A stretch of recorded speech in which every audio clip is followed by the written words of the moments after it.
Champions trophy போட்டிகள் தற்போது பாகிஸ்தானில் நடைபெற்று வருகிறது. ஸோ இதன்படி பார்த்தீங்கன்னா அரையிறுதிப் போட்டியில் வந்து இந்தியாவுக்கும் ஆஸ்திரேலியாவுக்கும் மேட்ச் நடந்துச்சு. இது வந்து இந்தியா நாக் அவுட் மேட்ச்சில் ஆஸ்திரேலியாவை நாக் அவுட் பண்ணி ஃபைனலுக்கு போயிடுச்சு.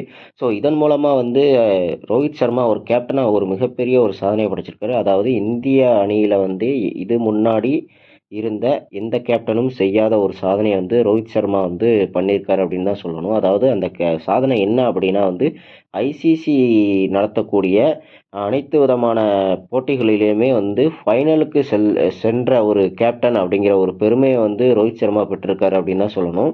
அதாவது அவர் தலைமையிலான இந்திய அணி வந்து 2023 டெஸ்ட் சாம்பியன்ஷிப்பு, அப்புறம் வந்து world cup one day championship, அப்புறம் வந்து T20 வேர்ல்டு கப்பு, அப்புறம் இப்போ வந்து பார்த்தீங்கன்னா ஐசிசி சாம்பியன்ஸ் ட்ராஃபி. ஸோ நாலுலேயுமே வந்து ஃபைனல் போயிடுச்சு அப்படின்னு தான் சொல்லணும். இதில் வந்து T20 வேர்ல்டு கப் மட்டும்தான் நம்மளால் ஜெயிக்க முடிஞ்சுச்சு. வேர்ல்டு டெஸ்ட் சாம்பியன்ஸ் வந்து நியூசிலாந்துட்டு தோத்துட்டோம்.